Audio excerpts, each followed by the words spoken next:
Here's the spider for its entire history. And you kind of know the shtick here. We had a very strong bull market in the late 90s, top for the internet bubble, down a little bit. And then the housing bubble, top right here, down a little bit. And we haven't really had a bear market since. These were the honest to goodness tops. And since then, it's been multiples expansion, QE, bailout after bailout after bailout. And so we've gone from, well, we've basically gone up about 900%, based principally upon new debt. And now we're up here. And the midline for this channel is the key. So we zoom in, and we are just starting to crack that midline. But more important, check out this cute little pattern going on right here. I haven't seen a top this clean on the spider in a very long time. And we, on an intraday basis, have cracked below the midline. And this is really not a bad topping pattern. And the thing that could get it really going would be either the PPI tomorrow morning or the CPI Wednesday morning, each of which report an hour before the opening on those respective days. So the pattern's looking really clean. Of course, optimism abounds. People are exuberant. Universally, analysts have declared that 2025 will be another positive year. There's not a bear in sight, except for what's on your screen right now. So yeah, very cool little top cooking right there. Over on the diamonds, and it's a mixed bag right now. Diamonds are up, teeny bit, but we have pierced and sealed up this election gap. Kind of a mess right here. This is nothing like the spider with respect to its clarity. And over in IWM land, it's sporting something kind of like the spider top as well, as you can see right here. We've been banging around doing jump rope with this line, this dashed blue line right here. But the clearest patterns I'm seeing are with the spider and oil's rise notwithstanding, energy stocks. Jumping overseas, EFA, this is also a very good looking reversal. The blue oval that I've drawn here is my approximation of a diamond pattern, and it's breaking beneath that nicely. We're down about 0.5% right now, and we broke below this wedge pattern weeks and weeks ago. So this is looking really good long term. And of course, there's between now and the end of the month, there are a couple of broad things happening. One, a week from today, we'll get new federal administration and all the promises therein. And more important than that, earnings. We're going to be flooded with earnings reports, which starts to ramp up later this week, with banks starting off, of course. So a lot of dynamism coming for the balance of January. Semiconductors continue to be interesting. NVIDIA had its lifetime peak just days ago. This was back on the 7th of January. We peaked at 153.13, approaching a $4 trillion market cap. And I believe NVIDIA all by itself, just this one stock is more valuable than almost every exchange on the planet, with the exception of obviously the United States, of which is a component. And I think there was one other, not sure what it was, but approaching $4 trillion for a single company is a pretty big deal. It's been pretty red since then, though. And we're trading now back where we were trading early in October of last year. And you can see how this has really broken down beneath that formerly strong uptrend. Therefore, SMH is down over 1%. Very sloppy. We had our nice, cool top here that got wrecked a few days ago, and now we seem to be dancing with this thing. We're on the outside of it. Today's present price at this very moment is just on the outside of that former pattern. So it's, like I said, just kind of a big fat mess right now.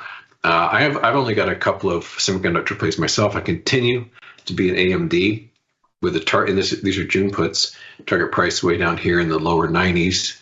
I've also got NXPI. What I'm not in, but is, as I guessed, it's slipping anew. It really is a very tricky one, is ARM Holdings. This is ARM, and this is a bit of a sloppy top tool. This is cleaner than SMH at least. And of course, what would make it very plain would be a failure beneath those lows that we saw a couple of weeks back. With all this going on, the cubes, the NASDAQ 100 ETF, are down a bit more than 0.5%. So like at this very moment, the ES is almost unchanged. It's down just a few points, whereas the NQ is down 121 points. So tech is weaker. Unlike the spider and unlike the diamonds, have not sealed that election year gap, the election day gap yet. There it is, right down like so. Working right down there slowly but surely. And I've got to emphasize again that this peak right here, back on the 6th, was just squeaky clean. I mean, that's just absolutely pristine tag of that broken trend line. And we've been pretty much down ever since. And I imagine that the next mover in this will be the inflation data, because my supposition is that inflation is just going to heat up. The data will slowly but surely reveal that, and people will slowly but surely realize that bowing bring no gifts.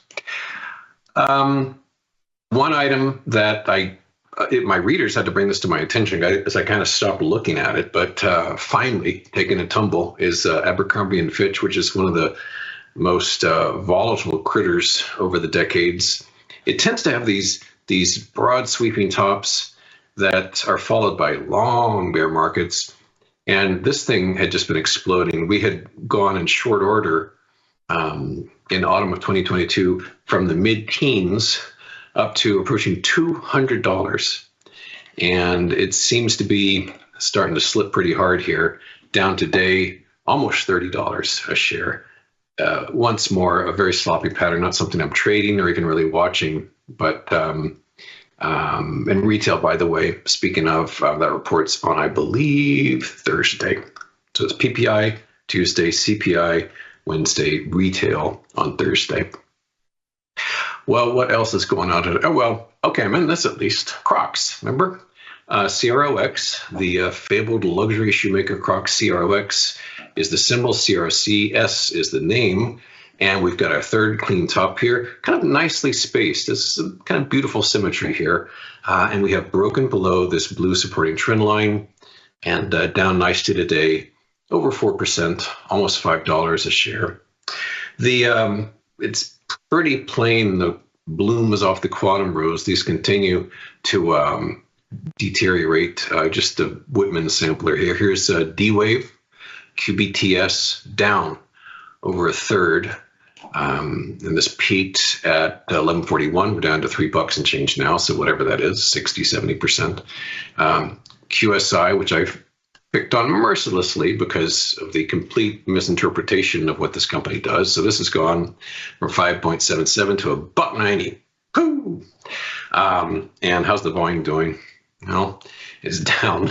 The fever to buy it has abated, yes. I guess people are trying to limp out of there with some fresh capital losses. And then just one more, Qubit, QUBT, down today alone about 28%. And here to repeat, back during quantum fever, around 27 and change, we're $6 now. So on the whole, 70% more or less drop. And I'm highly confident this isn't done. If you told me that this would be down at $1 or $2 later this year, I wouldn't be at all surprised. As far as precious metals go, no love there. Silver is down almost 2.5%. This had been frustrating, not because I had a long position in this, but because I wanted to get bearish on it, and I got spooked out because we pushed into this otherwise nice pattern. But my view here is that silver might be a really good buying opportunity if and when it can hammer its way down to around about the lows we saw last August, down here where this dashed line is. So let's see how that plays out. But in turn, the miners have been losing today. They, as with silver, as with gold, pushed deeply into their pattern and are reversing away. It's just a mess. I'm a neatnik. I don't want to mess around with patterns like this, but not a big surprise that these are drooping. As I said, the real blemish today was oil's continued strength. Biden, I mean, the amount of time left in his term could be measured in hours at this point. But one of his last acts was to do more sanctions against Russia, and that has created concern about the tightening of energy supplies. So oil continues to zip higher. And on USO, we are approaching the kinds of peaks we saw here and here. I just emphasizing not trading oil per se or USO, just the oil producers. And it's a mixed bag. So XOP, for example, on the one hand, has been extremely strong lately, just almost solid green bars ever since it bottomed right here on the 20th of December. But longer term, the pattern's still building. And this is not what the base of a bull looks like. Maybe it's range bound, or maybe it is hammering out some kind of reversal. But this is not a base. I did earlier today, based on the strength, get back into BP, give it another shot. And interestingly, with oil up so strongly, BP is actually down. So that's a little encouraging. So we've seemed to have kind of topped out here around about 31.96.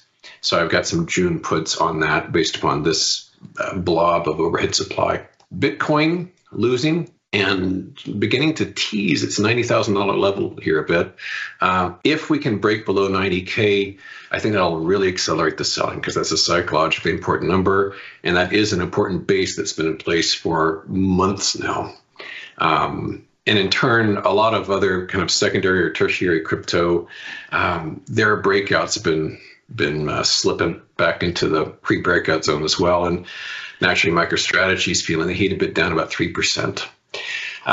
Finally, a couple of, until recently, very strong stocks reversing away. Palantir down again. This peaked right along here on Christmas Eve at 84.80, and we're down at 64 now. So that's about 20% drop, I think, 25% thereabouts in a couple of weeks. And this is looking quite vulnerable, all the way down even perhaps to the lower 40s. And lastly, and I'm into this one, a good day on this, CrowdStrike, mentioned this every day recently, not only down nicely today, but check this out, this little pattern here, very close to completion. We might just open below that, which would be a nice way to start Tuesday.